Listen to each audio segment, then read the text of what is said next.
Good evening, and welcome to Release Your Wings. Do you sometimes make promises to yourself that you have a hard time keeping? Well, tonight we're going to talk about keeping our resolutions. I'm Dan Bagley, and I'm interviewing Shireen Chada. Good evening, Shireen. Thank you, Dan.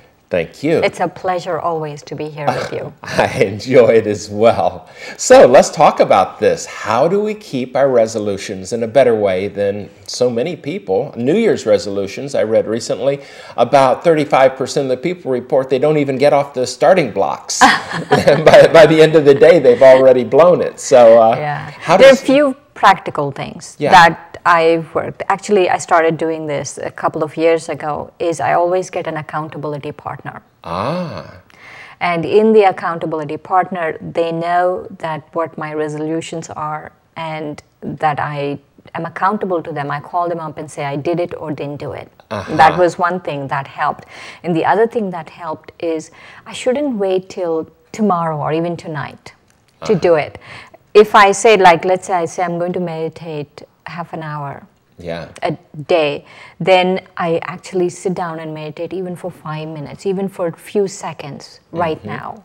So you don't put it off. You say, let me just do at least some of it now. Some of it right now. Yeah. Let me come back to that accountability partner, because I really believe that that may be a huge piece, because a lot of the cheating we do on our commitments to ourselves, we do because no one else is looking of sorts, which the great irony is, at least my belief is, the way to believe in yourself is to believe yourself. And if you constantly tell yourself fibs, if you go back on your word, then how do you trust that you can do anything? It's not about anyone else. We lose so much enjoyment out of life if we keep doing things we're not consistent with what we said we would do. Right. But having an accountability partner at least puts it out on the external to where we say, okay, I will commit to be honest, and I will tell them whether I do these things, which also, though, it's, you know, some people, if they're quitting smoking or eating better or whatever the thing is, peer groups can either be your support or they can be your downfall with, oh, come on, you can just have some of this. Oh, I know. It's such a hard thing, isn't it?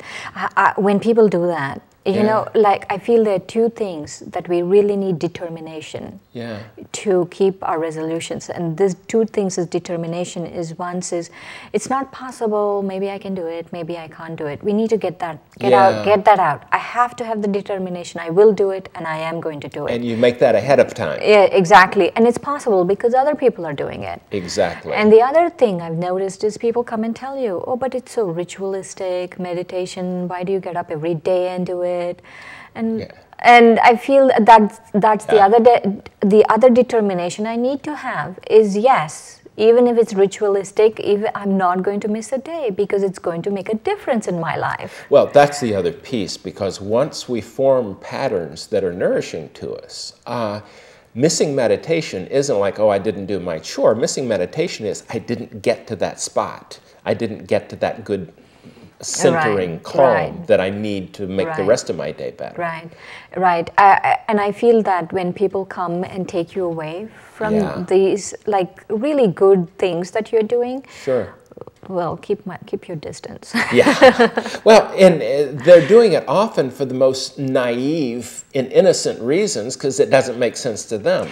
I feel many times it's like they're feeling better about it too. You mean they're feeling better that they're exerting control, or feeling better that... They're feeling better that they don't do it, so it's okay. Oh, I see. So if you eat badly, that makes my eating badly less bad. Less bad, exactly. I like that. What's the role of mindfulness in keeping? Good question. The one thing that I was thinking is the seed of not keeping our resolution actually is laziness. And laziness just doesn't go away just like that. You have to have a meditative practice for laziness to go away. Some kind of a very strong motivator. And a meditative practice is actually a pretty strong motivator. And if I teach myself to, if I stay in peace, I teach myself very peacefully, then it's possible. Through me staying peaceful and teaching myself peacefully, not being harsh on yourself and very peacefully telling yourself, no, no, not this, do this, do that. And I feel if I take that courage, right, that I am saying, no, today I'm going to get up and do this. What I've noticed is I get 1,000-fold help from God. Yeah. So here, there are two things that come to mind on this, because there's different ways of breaking resolutions. One of them is, for example, we often mindlessly eat the wrong food or eat too much of it and the like. But if we're mindful, then the chatter, the cacophony, the distractions fade away, which the meditation, as you're talking, helps that go away. And the food actually, bite for bite, tastes better, feels better in our mouth. We're not watching television while we feed ourselves and losing track of how much we ate. The other thing, though, which relates to the laziness, it seems to me is the only time I should not ask, should I get out of bed when I get up at 5? Should I not get up at 5? Is it 5 o'clock? I have to decide ahead of time. Right, and sleep early. Yeah, and get to bed to get enough sleep.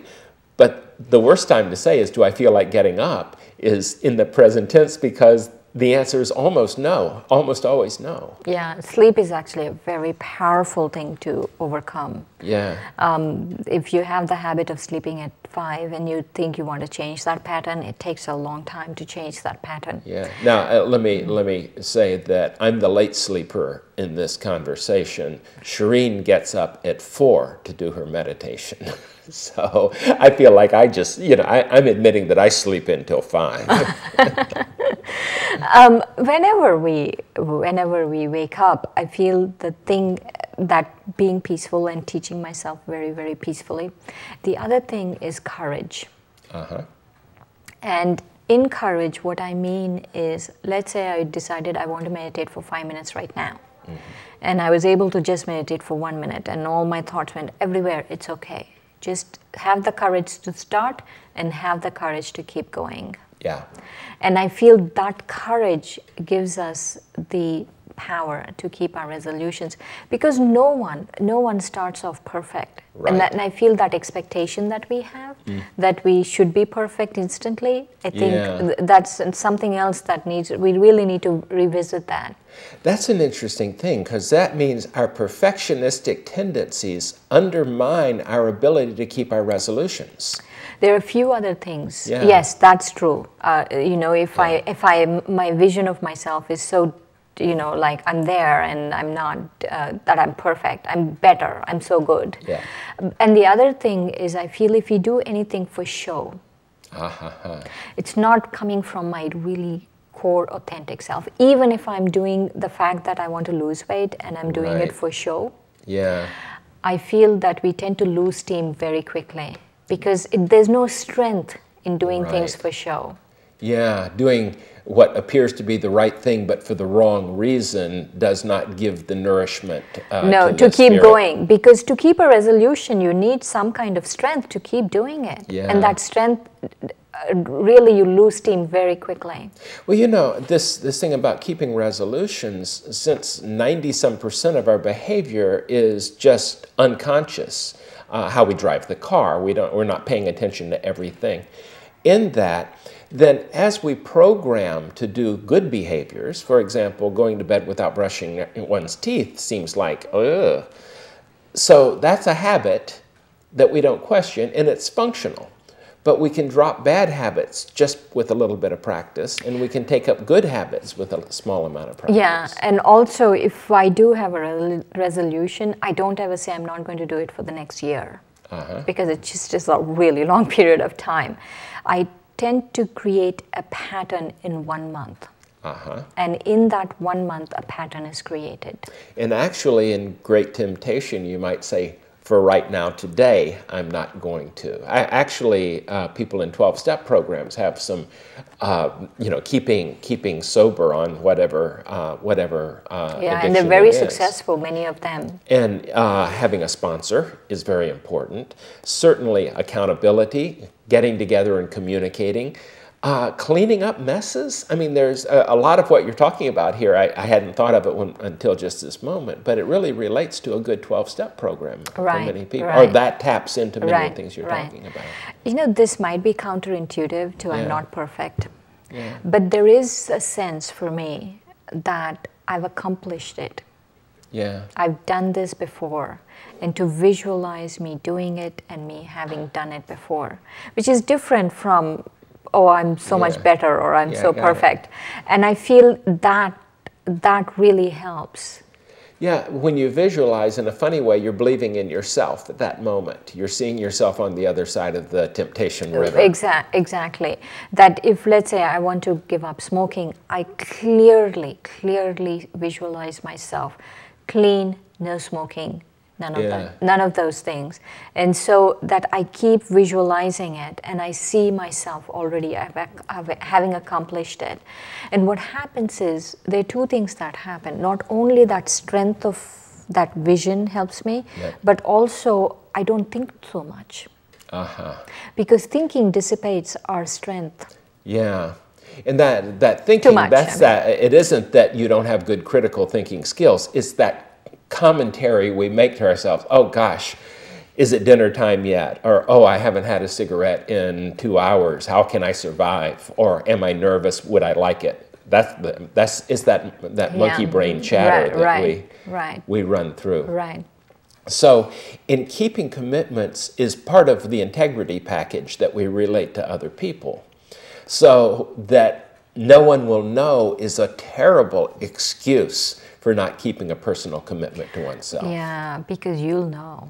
And that's the only wherever person who you really go, Yeah. Other people might not be there, but you'll be there. Yeah, I recently promised a friend who was running for election for office that I would vote for him that next day. And the 1 hour I had, it was torrential rain. And my wife said, "Why are you going out in that?" And I said, "I promised him I would go." And she said, "He has no idea." And I just had to say, "I have an idea. I know. I have to do it." I think that gives a lot. Here's the paradox of that. I think it gives a lot of freedom that you're not second-guessing commitments. Now, here's the other piece then. Part of this is being our word rather than being our whim of the moment, it would seem. Right. You know, it's interesting you have to say that, because nowadays people's word doesn't seem to mean anything. Yeah, I find that troubling. But I feel for me to genuinely feel better, I have to get that right. My word should mean something. Yeah. So within that, your word to yourself, though, is the ultimate word. Right. And that's the commitment. Either way, I feel if I can't keep my word to myself, I can't keep my word to other people. If I can't keep my word to other people, then I won't be able to do it to myself. So within that, once again, the way to believe in yourself is to believe yourself. That means for me, it starts small and build. Make small commitments to yourself, and then keep it. And over time, your unconscious mind, when you make a commitment, will say, of course we do that. If I say I'll do it, then I will do it. If I say I'm going to drive to Tallahassee next week, I will drive to Tallahassee. And something you've pointed out in the past is saying, I will try to drive to Tallahassee, is almost like saying, but you and I know I'm really not going. Yeah, and anytime someone says they're going to try, automatically I think, but that's not going to happen. Yeah. And that is actually asking for approval without having any intention of following through with it. Well, I'll try to be there if I can. Yeah. Therefore, in resolutions, it seems to me for success in life, success in happiness, our spiritual practice, it's very important that we run out of excuses. In other words, there's always an excuse for something that we didn't do, but the only real reason is we didn't do it. Right. You know, I feel all of us have the pen of destiny in our hands. We can do anything.